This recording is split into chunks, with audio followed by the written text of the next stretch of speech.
आराखडा अचूकपणे आम्हाला तयार करता येऊ शकतो। अचूकपणे आम्हाला हा कृती आराखडा तयार करता येऊ शकतो। हा कृती आराखडा गावामध्ये होणं गरजेचं आहे का? गरजेचं आहे का? होते का?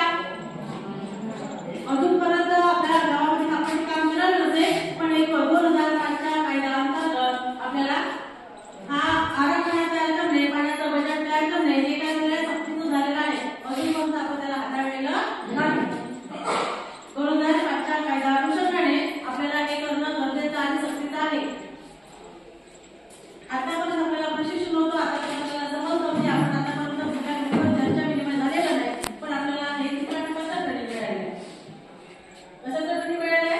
आपल्याला तिसऱ्या टप्प्यात ट्रेनिंग मिळालंय आणि अतिशय महत्त्वपूर्ण ट्रेनिंग आहे। आपल्याला वाचवा पाण्याविषयी साक्षरपणा, पाण्याविषयी जागरूकपणा आणि पाण्याविषयी जागरूक आपल्याला गावातील प्रत्येक नागरिकाला करायचं आहे।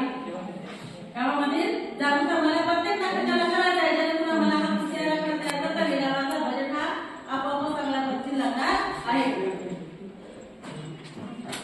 समजलंय का? मग कोण लागेल कृती आराखड्यामध्ये? कोण म्हणाले घ्यावं लागेल?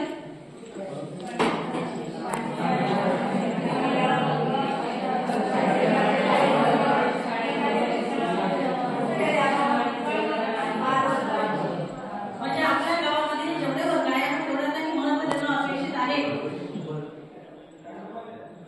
म्हणजे काय म्हणायचं आहे?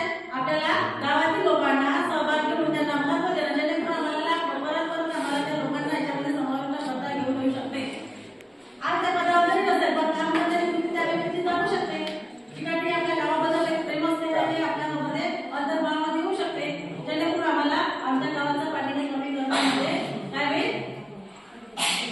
कमी